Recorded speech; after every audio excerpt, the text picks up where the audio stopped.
एक नई प्रेजेंटेशन लेके हाजिर हैं और इस दफ़ा का topic general science and ability के पेपर सीएसएस के साल 2021 से लिया है मैंने। Optical fibres types, importance and working principles.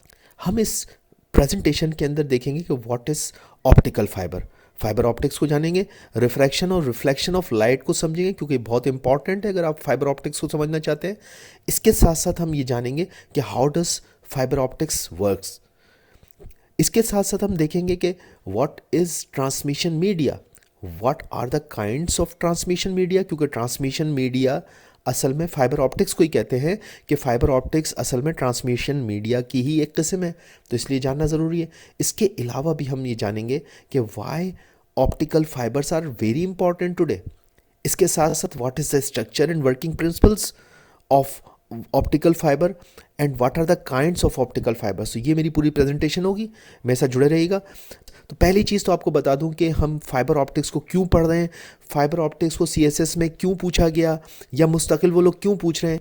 Basically इसकी वजह यह है कि आज का पूरी दुनिया एक इंटरनेट की दुनिया है और जब हम इंटरनेट की बात करते हैं तो इंटरनेट बेसिकली ट्रांसमिट हो रहा है फाइबर ऑप्टिक्स के ज़रिए से। अगर अमेरिका से पाकिस्तान इंटरनेट आ रहा है, डेटा हमारे पास पहुंच रहा है, तो ये बेसिकली वो तार जो कि ऑप्टिकल फाइबर्स के बने हुए हैं, ये उन तारों के ज़रिए से आ रहा है। इसलिए एक आम आदमी के लिए जानना बहुत ज़रूरी है कि ऑप्टिकल फाइबर्स आखिर काम कैसे करते। इसलिए यहाँ पे अगर आपसे कोई एग्जामिनर सवाल करता है कि ऑप्टिकल फाइबर्स की क्या इंपॉर्टेंस है, तो ऑप्टिकल फाइबर्स की इंपॉर्टेंस यूँ बनती है कि ये बेसिकली इंटरनेट को के डेटा को ट्रांसमिट करने के लिए आज की दुनिया में, पूरी दुनिया में इस्तेमाल होता है। एक बर्रे आज़म एक कॉन्टिनेंट से दूसरे कॉन्टिनेंट तक जो डेटा ट्रांसफ़र होता है, समंदर के नीचे इसकी केबल्स बिछी हुई हैं, ये सारी ऑप्टिकल फाइबर्स हैं। ज़्यादातर जो है वो ऑप्टिकल फाइबर्स जो है वो किस प्रिंसिपल के तहत काम करते हैं? Total internal reflection.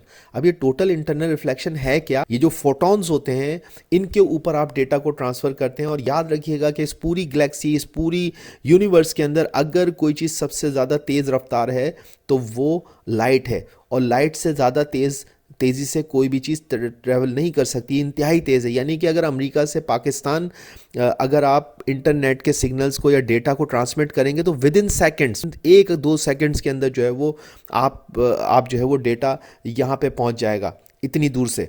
तो ये किस लिए मुमकिन है कि रोशनी की रफ्तार से आपके पास आ रहा है और ये फोटॉन्स के ऊपर आता है। इसके लिए यहाँ पे हमें समझना ज़रूरी है कि what is reflection and what is refraction. ज़रा जल्दी से इस चीज़ को देख लीजिए कि डिफरेंस क्या है। देखिए, ये जो लाइट आ रही है ये सूरज की भी हो सकती है, किसी बल्ब की भी हो सकती है, और ये ऑप्टिकल फाइबर्स के अंदर भी लाइट इसी तरीके से आती है। तो याद रखिए कि जिस एंगल से, जिस जगह से वो आ रही होती है, इसको इंसिडेंट कहते हैं, इंसिडेंस कहलाता है।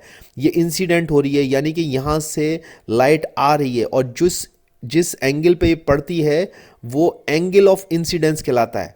ठीक है जी, जिस जगह से लाइट आती है वो इंसिडेंट रे होती है और वो जिस एंगल पे पड़ती है वो एंगल ऑफ इंसिडेंस कहलाता है। याद रखिएगा कि ये देखिए यहाँ पे एयर, ये हमारी एयर है और ये पानी है जिसके अंदर ये लाइट घुसने की कोशिश कर रही है। ठीक है जी, ऐसा आप रोज़ाना देखते हैं किसी दरिया के किनारे, किसी तालाब के किनारे, तो ये रोशनी ऊपर से सूरज से आ रही है, ये जब जो सरफेस है वाटर का उस पर पड़ती है तो कभी ये रिफ्लेक्ट हो जाती है और कभी ये रिफ्रैक्ट होती है। रिफ्लेक्ट पहले समझ लीजिए, रिफ्लेक्ट क्या चीज़ है। तो रिफ्लेक्ट के अंदर ये चीज़ पड़ती है और पढ़ने के बाद वापस पलट जाती है। ये जो पलटना होता है ये रिफ्लेक्शन है, और नॉर्मल एंगल हमेशा ये होता है और रिफ्लेक्शन का एंगल हमेशा सेम रहता है। याद रखिए, रिफ्लेक्शन का एंगल हमेशा सेम रहता है। इंसिडेंस का एंगल और रिफ्लेक्शन का एंगल जो है वो हमेशा सेम रहेगा। अगर यहाँ पे 60 है तो यहाँ पे भी 60 होगा। ये नॉर्मल है, 0 डिग्री है। ठीक है जी, और यूँ जो है ये एयर से ही एयर में रिफ्लेक्ट हो जाएगी। लेकिन अगर रोशनी उस मीडियम से दूसरे मीडियम में दाखिल होती है तो याद रखिए, जब एक लेस डेंस से एक हाई डेंस मीडियम के अंदर या दो डिफरेंट मीडियम्स में लाइट ट्रैवल करती है, एक मीडियम से दूसरे मीडियम में, डिफरेंट मीडियम में, तो लाइट हमेशा जो है वो बेंड होती है। अब ये बेंड कितनी, यानी कि कितनी मुड़ती है, कितनी झुकती है, ये तो अब एक लंबी कहानी है। इसके लिए आप फिर रिफ्रैक्शन और रिफ्लेक्शन के हवाले से मैं अलग से वीडियो बना दूंगा। बहरहाल आप समझ लीजिए कि रिफ्रैक्शन के अंदर लाइट उस मीडियम में दाखिल हो जाती है और वो अपना एंगल चेंज करती है और इस एंगल को एंगल ऑफ रिफ्रैक्शन कहते हैं। ये रिफ्रैक्टेड रे होती है और रिफ्रैक्टेड रे का जो है वो एंगल ऑफ रिफ्रैक्शन बनता है। तो ये समझ लीजिए कि रिफ्रैक्शन और रिफ्लेक्शन में क्या फ़र्क है। रिफ्लेक्शन के अंदर लाइट रिफ्लेक्ट हो जाती है, वापस पलट जाती है, और रिफ्रैक्शन के अंदर ये लाइट जो है वो उस मीडियम के अंदर दाखिल हो जाती है और अपना थोड़ा सा एंगल चेंज करती है। ठीक है जी, वापस चलते हैं अपने इस टॉपिक की तरफ। तो ये डिफरेंस देख लीजिए, पहला रिफ्लेक्शन का डिफरेंस जो आ रहा है वो ये आ रहा है कि रिफ्लेक्शन जो है वो प्रोसेस है सेंडिंग बैक ऑफ लाइट का। ठीक है जी, वापस भेजी जाती है। इसके मुकाबले में refraction it is the process of bending of light when light enter into one medium to another different medium। इसमें एग्जाम्पल भी है। रिफ्लेक्शन आप देखना चाहते हैं तो रिफ्लेक्शन आप अपने आप को किसी भी आईने के अंदर, किसी भी मिरर के अंदर जाके देखिए तो आपको नज़र आ जाएगा। रिफ्लेक्शन का प्रोसेस आपको अपना ही आप नज़र आता है, ये रिफ्लेक्शन है। और इसी तरह रिफ्रैक्शन को अगर आपने देखना है तो एयर टू वाटर, आप पानी के अंदर देखें तो आपको नज़र आएगा उसके अंदर भी रोशनी घुस रही है। इवन ये कि अगर आपने इस वक्त चश्मा पहना हुआ है तो ये चश्मा भी रिफ्रैक्शन की ही मिसाल है। और ये दोबारा रिफ्लेक्शन को देखिए तो रिफ्लेक्शन के अंदर डिफ्लेक्शन सरफेस बैक से जो है वो same medium to same medium रहता है। रिफ्लेक्शन हमेशा same medium to same medium रहता है, जबकि जो रिफ्रैक्शन होता है ये दो डिफरेंट मीडियम्स के दरमियान होता है।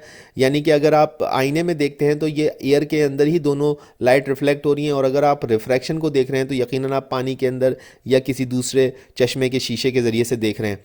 Angle of incident of and angle of reflection हमेशा सेम होगा। रिफ्लेक्शन का एक और उसूल कि एंगल ऑफ इंसिडेंस और एंगल ऑफ रिफ्लेक्शन हमेशा सेम होगा, जबकि जो एंगल ऑफ रिफ्रैक्शन बनते हैं ये ख़ास वैल्यू पे होते हैं। इसके लिए फिर आपको डिटेल में जाना पड़ेगा। ठीक है जी, तो ये आपके सामने मैंने इसको कर दिया। आगे चलते हैं और अब आप देखते हैं कि how we can understand the type of transmission media in fibre optics.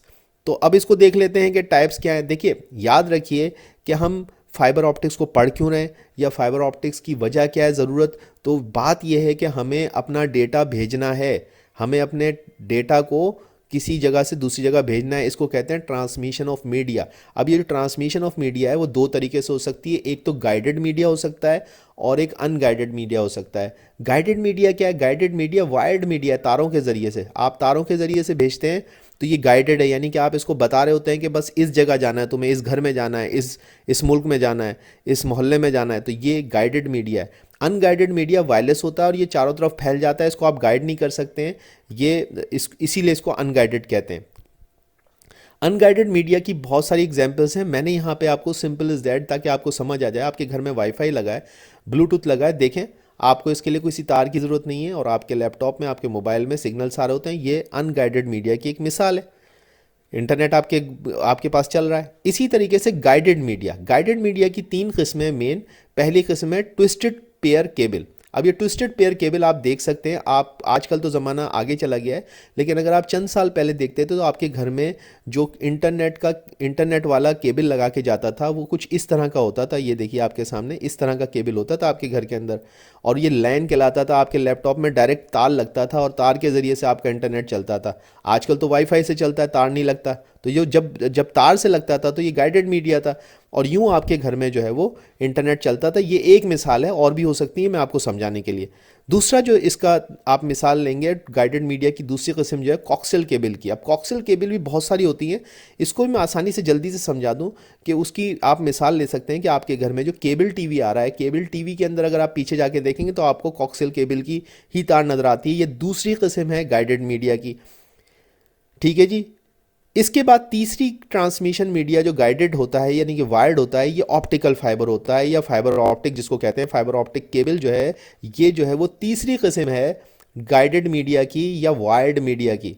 और ये आपको आज हम पढ़ा रहे हैं कि फाइबर ऑप्टिक्स क्या है। और फाइबर ऑप्टिक्स का मैंने आपको बताया कि बहुत ही फास्ट होता है, बहुत ज़्यादा डेटा ले जा सकता है, चंद लम्हों के अंदर ये बहुत सारा डेटा आपके पास पहुंचा देता है। और इसकी वजह ये होती है कि इसके अंदर रोशनी का इस्तेमाल किया जाता है, इसीलिए इसका नाम है ऑप्टिकल फाइबर।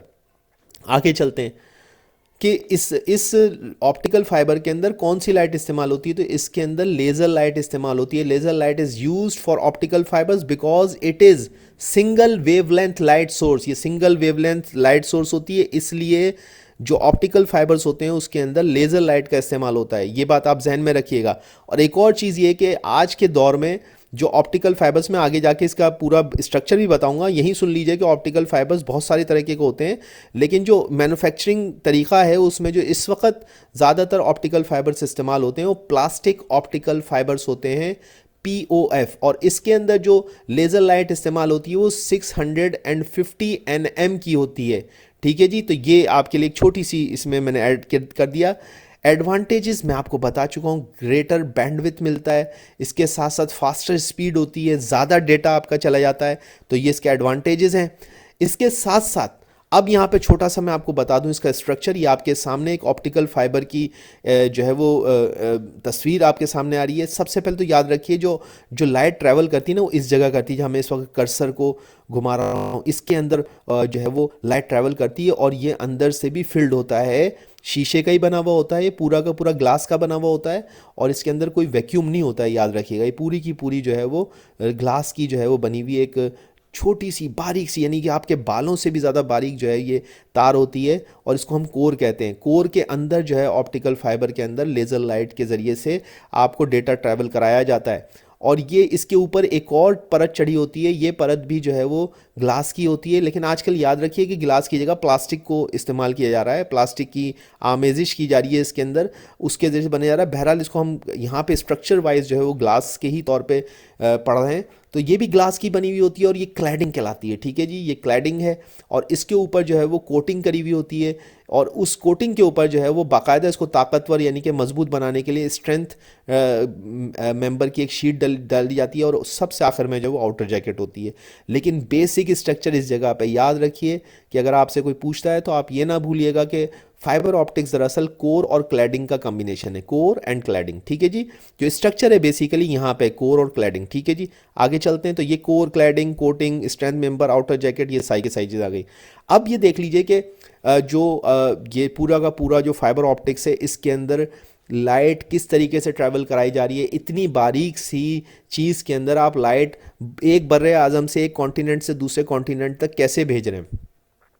तो ये बेसिकली एक ख़ास एंगल्स होते हैं। पहले आप रिफ्रैक्शन को समझ लीजिए कि क्रिटिकल एंगल क्या होता है। Critical angle in the optic fibre जो है वो 48.8 डिग्री का होता है, और ये बेसिकली 90 डिग्री से नापा जाता है। ये देखिए ये 0 डिग्री है, इस 0 डिग्री पे जो ये आपके सामने आ रहा है, ये जो है ये आपके सामने लाइट जो इंसिडेंस का एंगल है वो बन रहा है, और इस एंगल को कहते हैं 48.8। जब ये एंगल ऑफ इंसिडेंस 48.8 होता है तो ये क्रिटिकल एंगल होता है, क्योंकि इस क्रिटिकल एंगल पे लाइट जो है वो ट्रेवल कर जाती है बिल्कुल parallel to core and cladding. जो कोर और क्लैडिंग की जो सतह है, सरफेस है, इसके ऊपर ट्रेवल करती है। ये एंगल इस तरह से बनता है, ये देखिए आप, ये आपके सामने एंगल बन रहा है, और इसका यहाँ से जो एंगल बन रहा है ये 90 बन रहा है। रिफ्रैक्शन का एंगल जो है ये 90 बन रहा है। यहाँ से देखिए जो मैं कर्सर घुमा रहा हूँ ये 90 का एंगल है, और यहाँ से जो एंगल ऑफ इंसिडेंस की जगह से यहाँ से जो एंगल बन रहा है वो क्रिटिकल एंगल कहलाता है। ये वाला नापा जाता है। जब आपसे कोई कहे कि क्रिटिकल एंगल है तो इसका मकसद ये है कि लाइट जो है वो कोर और क्लैडिंग के सरफेस पर ट्रैवल कर रही है। एक ये चीज़ आप ज़रूर समझ लीजिए, एंगल ऑफ इंसिडेंस जो है वो 48.8 हो जाता है, और जब 48.8 होता है तो ये क्रिटिकल एंगल होता है। ठीक है जी, आगे चलते हैं। टोटल इंटरनल रिफ्लेक्शन का एंगल क्या है। जो कोर और क्लैडिंग, जो आपकी फाइबर ऑप्टिक्स की जो अंदर की कोर है उसके अंदर लाइट ट्रैवल किस एंगल पे करती है, जिस पे वो बाउंस बैक नहीं होती है बल्कि वो सीधी सीधी आगे बढ़ती चली जाती है, तो वो बेसिकली 60 डिग्री का एंगल होता है। ये आप वैसे भी जानते हैं कि इंटरनल रिफ्लेक्शन या कोई भी रिफ्लेक्शन होती है उसके एंगल्स हमेशा सेम रहते हैं। तो यहाँ पे जो टोटल इंटरनल रिफ्लेक्शन का एंगल होगा वो 60 वर्सेस 60 होगा, यानी कि जो इंसिडेंस का एंगल होगा वो भी 60 होगा, और जो रिफ्लेक्शन का एंगल होगा वो भी 60 होगा। तो इस एंगल से लाइट जो है वो ट्रैवल कर जाती है ऑप्टिकल फाइबर के अंदर, कोर के अंदर, और ये चलती चली आती है। फिर बाद में इसको एम्पलीफाई भी करना पड़ता है जगह जगह। वो एक लंबी कहानी है, लेकिन आपको ये अगर समझ में आ गया तो ये भी आपके लिए बहुत है। ठीक है जी, काइंड्स क्या हैं ऑप्टिकल फाइबर की। ऑप्टिकल फाइबर्स की बेसिकली आप इसको दो कैटेगरीज के अंदर डिवाइड कर सकते हैं। एक जो है वो स्लोअर डेटा ट्रांसमिट करता है। स्लोअर का मकसद नहीं कि स्लो, लेकिन निस्बतन स्लो होता है। For slower data transmission rate multi mode optical fibres are use. तो एक आपको पता चल गया मल्टी मोड ऑप्टिकल फाइबर। देखें आप इसके अंदर डिफरेंट जो है वो आपको नज़र आ रही है कि वेवलेंथ की जो है वो आपको लाइट जो है वो जाती हुई नज़र आ रही हैं, और इस तरीके से आप बहुत सारा डेटा जो है वो ट्रांसफ़र करते हैं, लेकिन ये स्लो हो जाता है। तो मल्टी मोड कहलाता है ये। Multi mode cable has a core of 62.5 microns. तो ये 62.5 माइक्रॉन्स की जो है ये इसकी कोर होती है। इसके इसके निस्बतन अगर आप दूसरी काइंड देखें तो ये फास्टर डेटा ट्रांसमिशन केबल कहलाती है, और इसके अंदर सिंगल मोड फाइबर होता है। और इसकी जो डायमीटर होती है वो 8.3 माइक्रॉन्स जनरली होती है आमतौर पे, ठीक है जी। तो आप ये देख सकते हैं सिंगल मोड ऑप्टिकल फाइबर है और ये मल्टी मोड ऑप्टिकल फाइबर है। Single mode optical fibre is used on wide area network, वैन कहलाता है। तो सिंगल मोड जो होता है वाइड एरिया नेटवर्क में इस्तेमाल होता है, और multi mode fibre is used in local area network. तो लोकल एरिया नेटवर्क के अंदर मल्टी मोड ऑप्टिकल फाइबर इस्तेमाल होता है। The phone companies use single mode fibre and most of business use multi mode fibre. तो ये आपके सामने इसका मैंने पूरा detail they the. So I hope कि ये आपके लिए प्रेजेंटेशन बेनिफिशियल रही होगी। और अगर आपको ये मेरी प्रेजेंटेशन पसंद है तो प्लीज़ लाइक और सब्सक्राइब कर देगा। Thank you.